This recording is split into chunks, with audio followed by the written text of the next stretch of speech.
ধরুন আপনার বাড়ির ছোট্ট সদস্যটিকে রেখে আপনি কোনো দরকারি কাজে বাইরে গেছেন, কিন্তু ফিরে এসে দেখলেন আপনার ছোট্ট ছানাটি 6.5 লক্ষের নোট কাঁচি দিয়ে কেটে কুচি কুচি করে খেলছে।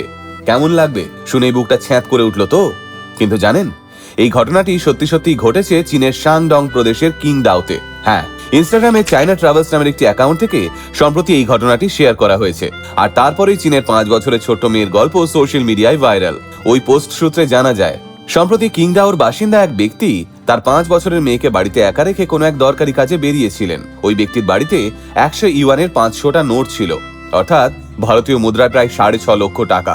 বাচ্চাটি প্রথমে আপন মনেই খেলছিল, কিন্তু হঠাৎ করেই তার চোখ পড়ে যায় ওই নোটগুলোর দিকে। ব্যাস, তারপরেই আসল খেলা শুরু।